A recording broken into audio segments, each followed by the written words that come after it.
Hello friends, welcome to my channel. कैसे हैं आप सब दोस्तों। आज की ये क्लास है बीएड सेकेंड ईयर की, जिसमें आज हम एनसीईआरटी के टॉपिक को कवर करेंगे। जानेंगे कि राष्ट्रीय शैक्षिक अनुसंधान एवं प्रशिक्षण परिषद जो है, इसकी स्थापना कब हुई, इसका मुख्यालय कहाँ है और इसके प्रमुख कार्य कौन कौन से हैं। तो दोस्तों कई सारी चीज़ें इस टॉपिक के बारे में इस क्लास में हम जानेंगे। तो ये क्लास और ये टॉपिक बहुत ही ज़्यादा महत्वपूर्ण है, क्योंकि परीक्षा में इस टॉपिक से प्रश्न बनते हैं। तो आज हमारा जो दूसरा डे है, यानी कि इस समय जो हमारी सीरीज चल रही है उसमें हम पुराने पेपर को हल करते हैं। उसमें से एक ऐसा प्रश्न उठाते हैं जो आपके एग्ज़ाम के लिए इम्पॉर्टेंट रहता है। तो आज भी हमने उठाया है बीएड सेकेंड ईयर 2021 के पेपर थर्ड से एक प्रश्न, जो कि आपके एग्ज़ाम में आया था पिछली बार क्वेश्चन नंबर 6 के तौर पे कि एनसीईआरटी की भूमिका का वर्णन कीजिए। तो इस टॉपिक से प्रश्न देखने को मिला है 2021 में भी, तो हो सकता है कि इस बार भी आपके एग्ज़ाम में आ जाए। तो इसलिए इस टॉपिक को हम बहुत ही डिटेल से इस क्लास में कवर करेंगे। तो आइए चलते हैं, इस क्लास को स्टार्ट किया जाए। जानेंगे एनसीईआरटी के बारे में। तो दोस्तों राष्ट्रीय शैक्षिक अनुसंधान और प्रशिक्षण परिषद यानी कि एनसीईआरटी जो है, ये नई दिल्ली का एक स्वायत्त संगठन है, जिसे 9 सितंबर 1961 में स्कूली शिक्षा तथा शिक्षक प्रशिक्षण में गुणात्मक सुधार लाने के लिए इसकी स्थापना हुई थी। और इसका मुख्यालय कहाँ है, तो नई दिल्ली में इसका मुख्यालय है।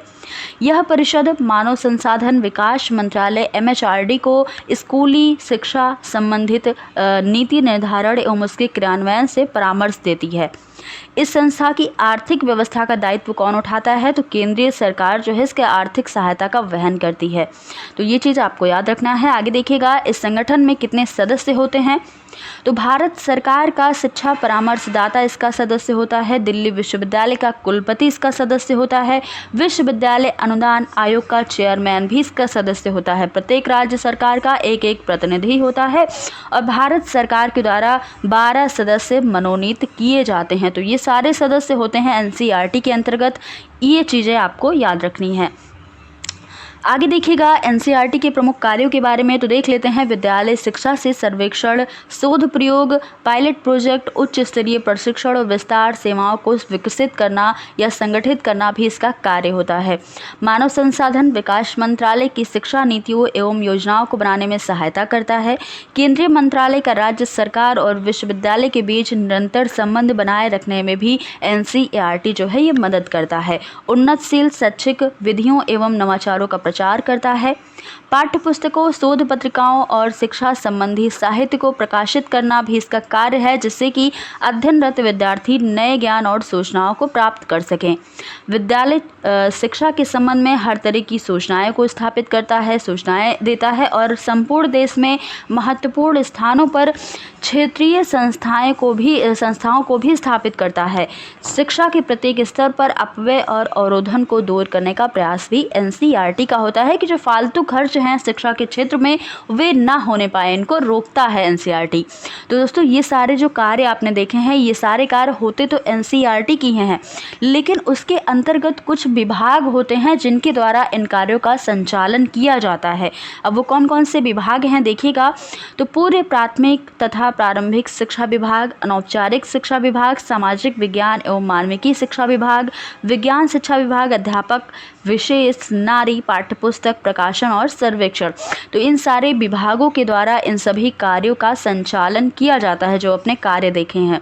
अब आगे देखिएगा, एनसीईआरटी अपनी भूमिकाओं का समग्रता के साथ निर्वहन करने के लिए अपने अधीनस्थ निम्नलिखित संस्थाओं के समन्वय व सहयोग के साथ कार्य का संपादन करती है। किसके सहयोग से कार्य करती है, तो राष्ट्रीय शिक्षा संस्थान, केंद्रीय शैक्षिक प्रौद्योगिकी संस्थान और क्षेत्रीय शिक्षा संस्थान, इन सभी संस्थाओं के साथ मिलकर के इनके सहयोग से एनसीईआरटी अपना कार्य करती है।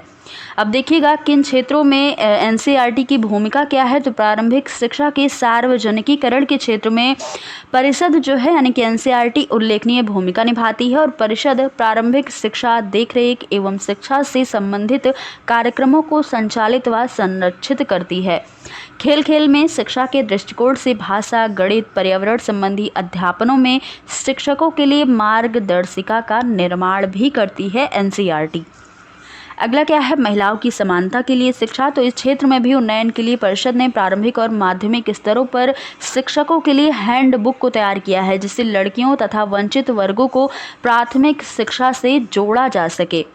अगला है शिक्षा की विषय वस्तु तथा प्रक्रिया का पुनः प्रबोधन करना। तो एनसीईआरटी ने स्कूल शिक्षा के सभी स्तरों पर सामाजिक विज्ञान में पाठ्यचर्या की वर्तमान स्थिति का अध्ययन कर उस अद्यतन स्वरूप प्रदान करने में प्रयास किया है उसका, और विज्ञान के शिक्षण को सुगम बनाने के लिए प्राथमिक विज्ञान किट, समेकित विज्ञान और कुछ अन्य किटों को भी तैयार किया है। परिषद ने विज्ञान और गणित के शिक्षण को बृहद बनाने के लिए जिला शैक्षिक प्रशिक्षण संस्थाओं और राज्य शैक्षिक अनुसंधान एवं प्रशिक्षण परिषद से संबंधित व्यक्तियों के प्रशिक्षण को आयोजित किया है। अगला है परिषद राष्ट्रीय प्रतिभा खोज के लिए परीक्षा का आयोजन भी करती है। तो एनसीईआरटी के द्वारा राष्ट्रीय प्रतिभा खोज के लिए परीक्षा का आयोजन भी किया जाता है। तो दोस्तों ये सारे क्षेत्र में एनसीईआरटी ने अपने कार्य किए हैं। तो ये सारी चीज़ें जो आपने आज देखी हैं ये एनसीईआरटी के बारे में हमने बहुत ही डिटेल से जाना है। तो दोस्तों आप बताइएगा कि आपको ये टॉपिक समझ आया कि नहीं, और अगर क्लास अच्छी लगी तो इस वीडियो को ज़्यादा से ज़्यादा शेयर कर दीजिएगा, वीडियो को लाइक कर दीजिएगा और कमेंट बॉक्स में ज़रूर बताइएगा कि आपको ये क्लास कैसी लगी। तो दोस्तों फिर मिलेंगे अगली क्लास में कुछ नए प्रश्न के साथ, कुछ नए टॉपिक के साथ। धन्यवाद।